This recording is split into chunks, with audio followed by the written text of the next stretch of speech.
So hello guys, I am back for another video, and for today's video we will tackle about list. No, list is an order, mutable, or it is changeable connection of items that can store elements such as numbers, strings, or other object.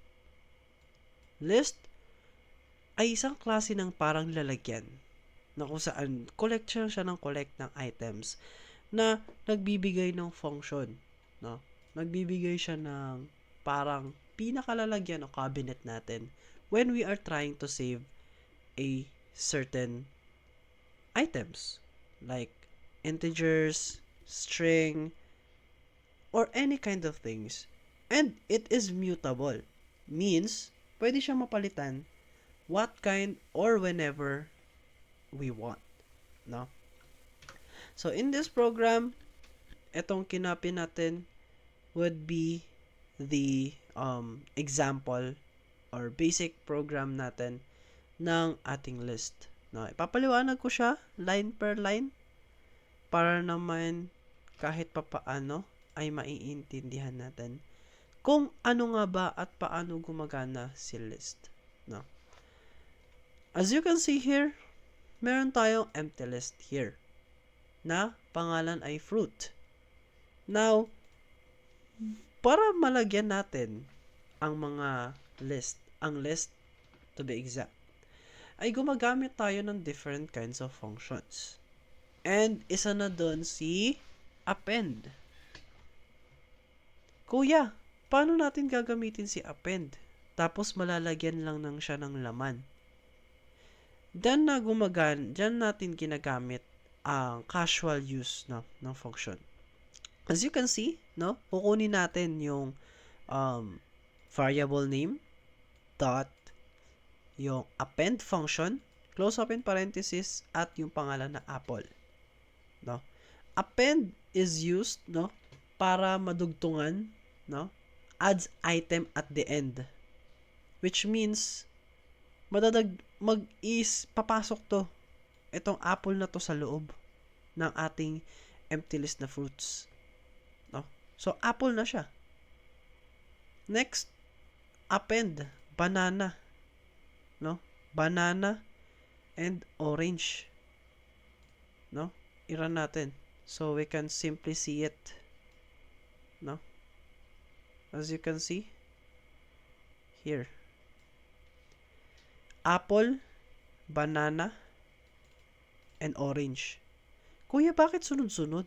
Bakit apple, banana, and orange? Append means add an item at the end. No? Pinasok natin si apple.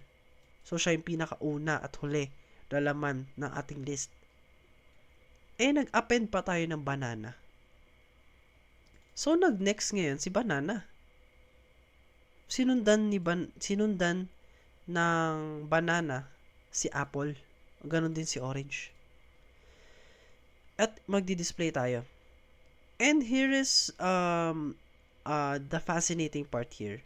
Hindi nagpiprint si list ng yung laman lang niya ang ipiprint niya. Piniprint niya pati yung mismong lalagyan itself, no? Piniprint niya rin. Kasama yung solid bracket and yung kanyang single quotation and etong comma, no? So, nagpiprint to as like this. Itong buong lalagyan niya. Now, maglalagay naman tayo dito. Ano naman tong access specific items? No? This is what we call index. Index. Index po ang tawag sa ganito. Kuya, bakit number to? Di ba apple, banana, and orange ang nakalagay dyan? Yes, yan ang laman ng list. Pero this items within that list has their own identification. No? Meron silang seating arrangement. Kasi in a list, no, importante ang pagkasunod-sunod ng list. Yes, importante ang pagkasunod-sunod ng list. So, Sino yung una? Oh, sa mga past videos natin, nabanggit ko na kapag nagka-count tayo, hindi tayo nag-start sa 1. Nag-start tayo to 0. Okay? Hahanap tayo ng picture ng numbers, no?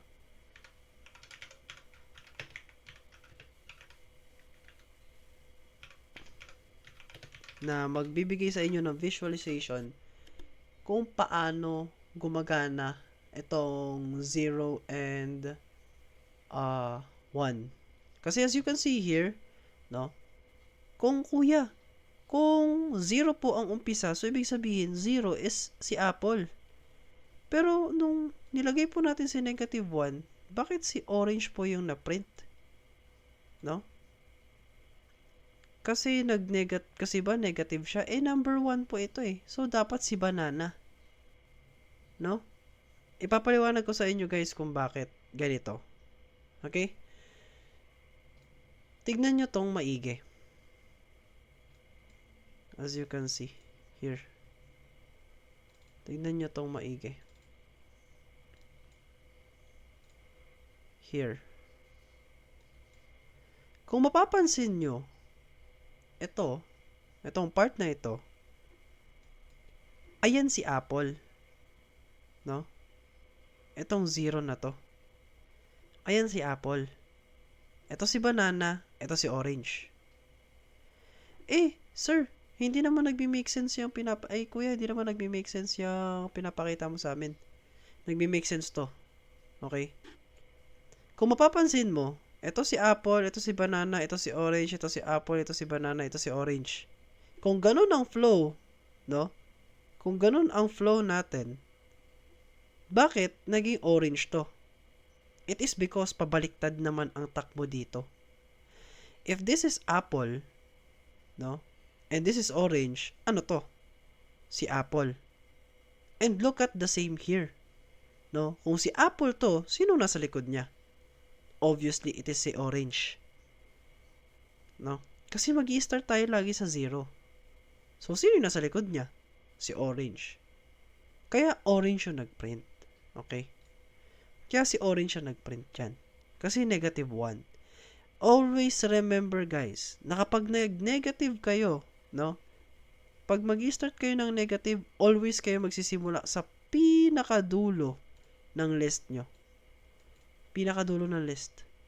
Okay? Pinakadulo. Kapag nag-start naman kayo sa 0, sa pinaka-left. So, kapag 0, left. Kapag negative, dito sa pinaka-kanan. No? Kaya, apple ang naunang na-print at last is si orange. No? Pwede rin naman natin siyang gawing 2. 2. No? Kasi pang number 2 siya eh. Pang number 2 yan. 0, 1, 0, 1, and 2. Yan. Ganun pa rin. Orange pa rin. Ginamit lang natin yung negative para mas madali nyo ma-visualize na ito yung gagamit. Ito yung mga possible natin magamit sa mga future programs natin. Now, let's proceed with remove function. No? Ayan, si remove literally, nagre-remove lang siya. Tinanggal niya si banana. Kaya tingnan nyo, apple and orange na lang. Wala na si banana. And insert. No? Kuya, ano tong insert? Maglalagay lang talaga tayo ng value sa index na yon? Oo, ganun.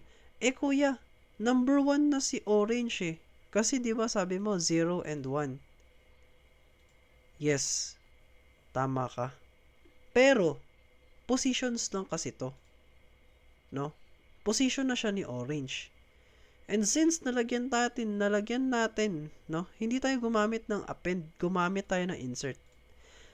Kinuha natin yung position ni orange para isingit si mangga. So, imbis na number 2 ang value ni mango, si orange ngayon ang mag-a-adjust. Kasi wala nang aatrasan si apple.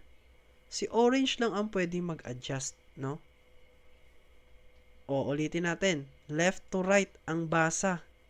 Paano ka pa maglalagay ng item sa list natin kung wala nang maaatrasan si Apple? Eh di si Orange siya mag-a-adjust para maisingit natin si Mangga. Okay? Ganon din naman sa loop, no? Itong loop na ito ay ginagamit na natin sa nauna pa nating programs. Okay? Kaya I hope na natatandaan nyo pa yung mga inaral natin nung mga nakaraang videos, no? At ganun din dito, no? Sa if naman, na-check lang natin kung nag-i-exist ba siya. And that is the basics of list, no? List is a kind of what? Collection of item, no? And always remember that list is in order, which means napaka-importante ng positioning sa kanya. And it is mutable or changeable, pwede magtanggal, pwede mag-alis, and has capable of storing different types of elements. No, pwedeng integers, pwedeng strings, or any other kinds of object. Okay? Ngayon, syempre kanina, naaral na natin yung basic types of list, no? Di naman siya type, more like, paano gumagana si list? It is a kind of storage that is mutable, means changeable. No? So, pwede mo siyang tanggalan, pwede mo siyang lagyan. So, in this program, no? Medyo tricky siya. Hindi natin ikakailayan. And, tutulungan ko kayong maintindihan kung paano nga ba ito gumagana. No? As you can see here, kuya, kanina, wala pong laman yung yung list mo. Bakit yung binigay mo naman sa amin meron na agad? Yes, para naman may existing na tayo, no? Para naman nakikita na rin natin agad kung ano nga ba yung nangyayari dito. And don't worry, ipapaliwanag ko to block by block, code by code, line by line, para mas madali nyo namang maunawaan kung paano ito gumagana. Okay? I'm sorry for that. Now, let's proceed. Ito ang ating, no? Ito ang ating tinatawag na, ano ulit to? List. Pero ano to? Variables. Tama. Now, this is our variable list. Si variable list, may laman na siya. Kuya, bakit ganun? Meron kang string and meron kang integers. Pwede ba yon? Yes. Sabi ko nga kanina, Python is capable of storing different data types such as numbers, strings, or other objects. Which means, kaya niya mag-save ng string and even integers. No? As you can see here, meron tayong variable I with a value of 1. No? Ipiprint natin to. So, sasabayan natin ng neto para mas madali nating maintindihan kung paano nga ba ito nangyayari. Okay? Good thing if you are using PyCharm kasi PyCharm will actually help you to easily understand kung ano nga ba yung ginagawa natin at kung paano ito gumagana. Okay? So, ipapaliwanag ko naman to line by line kung bakit ito ay nangyari sa ganito at kung bakit ito nagpiprint. I will try to easily make it for you to understand at para hindi mahirap unawain. Okay? Proceed tayo. Here is the menu. For item in menu, no? Ipiprint niya si I, which is ito, no? May value tayo na 1, kaya siya 1 dito. Kasi itong tuldok, item 0 and item 1. Kuya, bakit nagprint si burger tsaka si 120? Eh, di ba dapat ang magpiprint burger 120 tapos fries 120? That's not how it works, guys. Okay? Each of these, no, has different values. Yes, may identifications tayo. Pero, binabasa kasi ni list yun as is, no? Isa lang siya. Ito si 0, ito si 1, Ito si 2, ito si 3. No? Nag-i-iterate lang yan siya eh. No? Bumababa lang siya. Binabasa lang din naman niya to eh. Kinukuha neto yung laman ng menu, which is ito, no? Piniprint niya para ipakita sa atin, no, na ito yun. Now, pinakita ko na sa inyo paano gumagana si append. No? Ano nga ba si append? Ano ulit? Append adds an item at the end. Okay? So, kung mag-a-append tayo ng pizza with a value of 20, saan siya mapupunta? Sa taas ba o sa baba? Yes, sa baba. So, tama kayo dyan. Ngayon, Kuya, bakit hindi po nag-print agad si pizza? 'Di ba?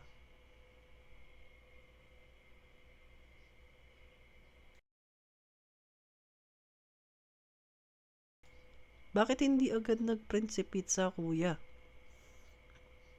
Bakit hindi siya nagpakita agad dito? Uulitin ko, no? Ang program natin will always read you from top to bottom. Naunang nabasa ni program si for loop, kaya na-print ni for loop yung laman ng menu natin. At nung after nyo nang nabasa to, kasi wala nang nakuha si item from menu eh. No? Wala na siya nakuha. So, sarado na.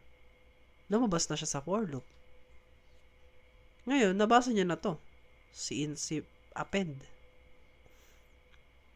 No? Pizza 200.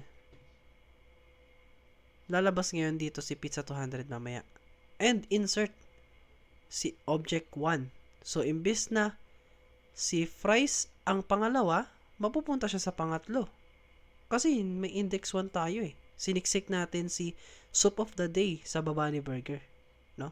So, maglagay tayo dyan. Munggo. Ano yung value? 50 pesos.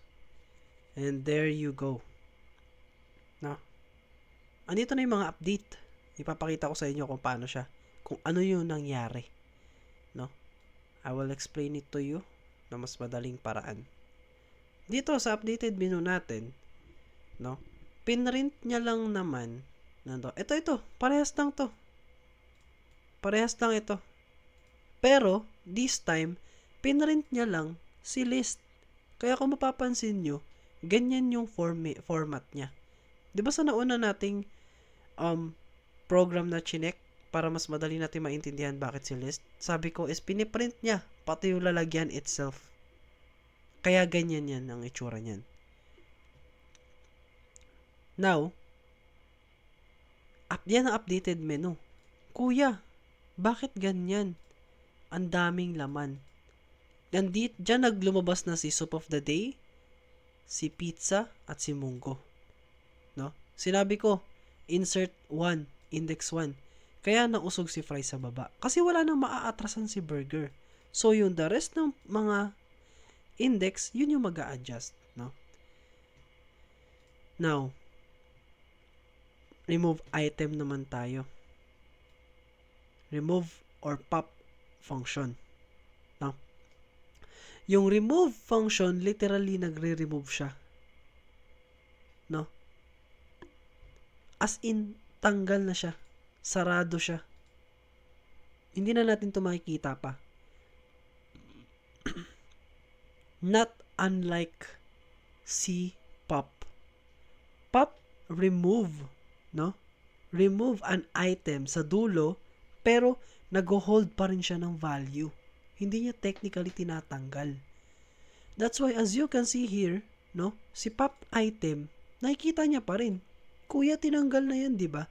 Yes, but pop function can still hold that in an item, no?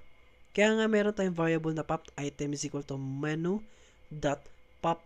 Ang tinanggal niya yung nasa pinakababa. Ano yung nasa pinakababa? Yun yung in-input natin kaninang munggo. Kaya nahawakan niya. No? Next, Itong menu sort function, no? Itong sort function, ginagamit natin yan para mag-sort ascending, no? Ascending. Kuya, ano to? Ito yung formula para malaman ng program, no? Kung ano yung may pinakamababang value. Kasi kapag tinanggal natin to, mag-ascending lang siya based sa alphabetical order. Pero since gusto natin na magse-set siya, magsusort siya, depende sa presyo, no? Ginamitan natin yan para makita ng program na ito yung may pinakamababang value at nasa pinakamababa yung pinakamahal. Okay? Kaya siya nag-print ng ganyan.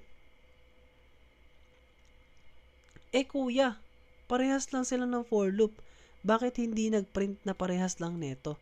Kasi nga, binigyan na natin ng bagong value si menu na nakasort na siya. Hindi na siya casual na ganito lang. Binigyan na natin siya ng another function. Binigyan na natin siya ng another value. Kaya, ayan ang lumabas.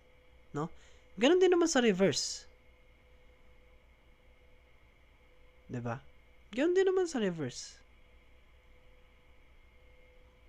Magpe-print lang yung pinakamahal sa pinakababa, sa pinakamura. No? Literally reverse lang. Next, search item tayo. Ito na. Ito yung medyo confusing na part. Medyo nakakalito siya. So, magta-type tayo dito ng pasta. Yes, ayan na. Kung mapapansin nyo, pasta found at index 2. Yan. Here, search item, input, enter dish name, search. No? Kuya, para saan tong title function? Ginagamit natin ang title function para automatically, no, nagiging capital yung first letter. Kasi as you can see in our menu, no, naka-capital lahat ng first letter ng mga nasa menu natin. If binigyan natin ng value si found ng false, which means hindi pa tayo nagta-type, automatic naka-false na siya. No? Kasi kapag hindi natin nahanap o hindi nahanap ng search item, no? Ibig sabihin, magpiprint to. Item not found on the menu. No? No. For item in enumerate menu, no? Automatic naka-increment to ha. Automatic naka-increment yan. No? Kasi ang ginagawa niya, magpiprint after hanapin nun, ipiprint niya kung nasaan yung item na yon, no? Kung saan naka-allocate yung index na yon at kung magkano. Tapos, found true. Ayan. Mabibreak na tong if statement na to. Babalik ngayon siya dito. No? Kasi naka-for loop siya eh. Na-break lang naman to. Tapos babalik ulit siya dito.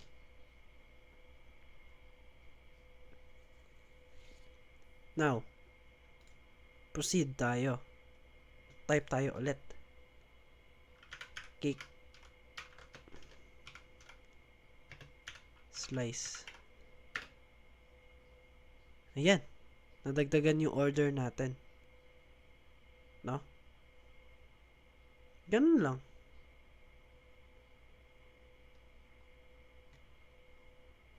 Next, proceed tayo dito sa count above. No? Hanapin muna natin tong count dish. No? Sa count dish pa lang muna tayo kasi lumagpas na tayo eh. Itong count dish na to, no? Hinahanap niya, no? Yung may value na mas mataas sa 100. And napansin niya na 4 lang yun. Kuya, meron namang iba dito na pasok sa 100. Ay, yung iba hindi sinama. Yung iba, ngayon lang nag-print. It is because, no, nung pinrint natin yun, saka lang sila nag-pop up kasi nagdagdag tayo eh. No?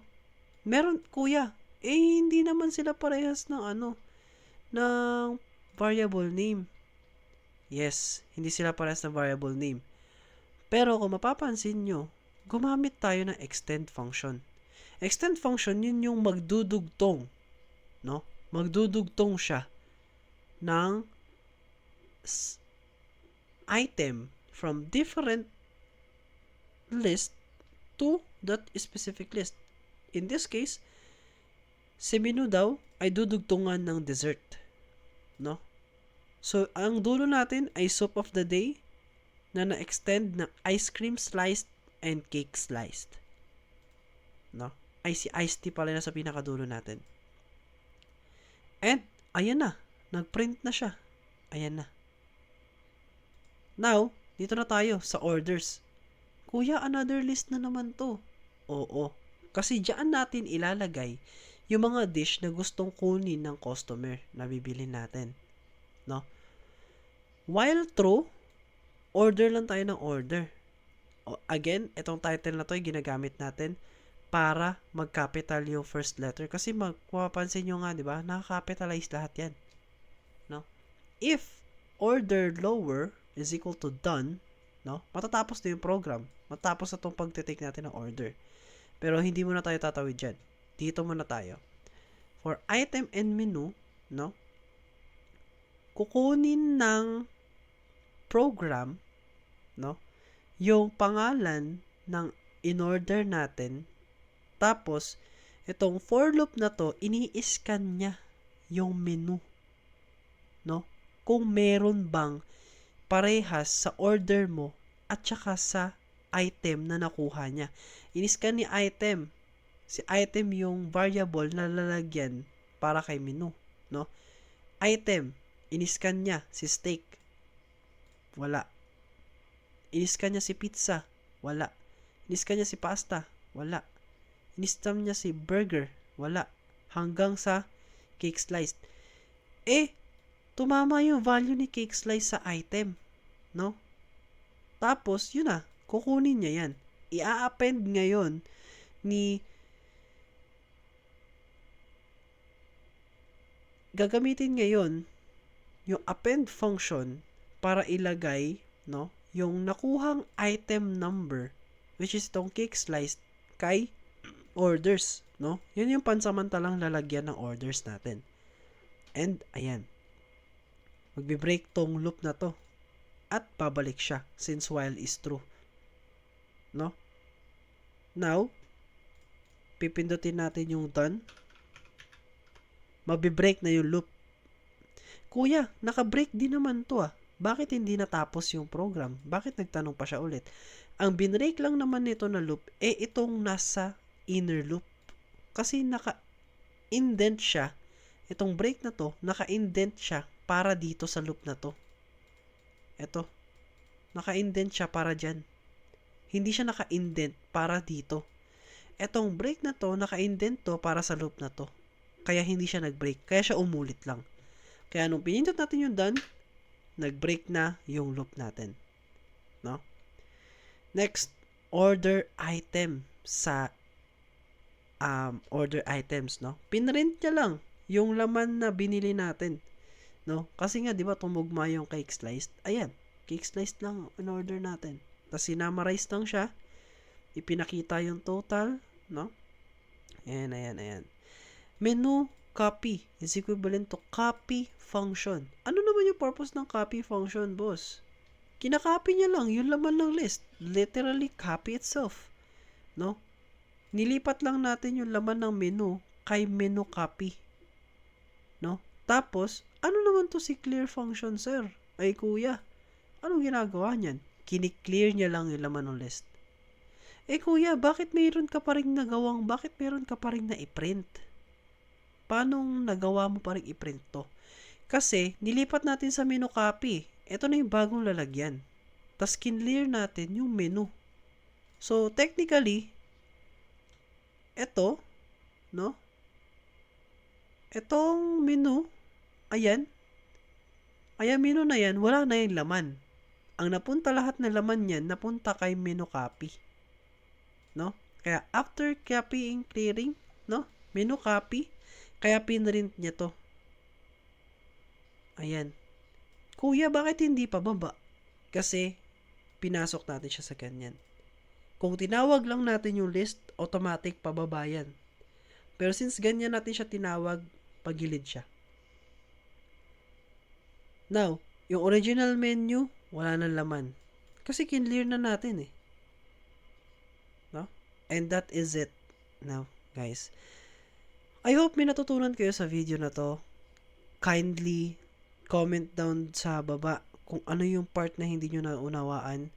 And I'll try to make another video of it if kinakailangan or if it is necessary. So, thank you for listening. I hope you learned something. Bye-bye.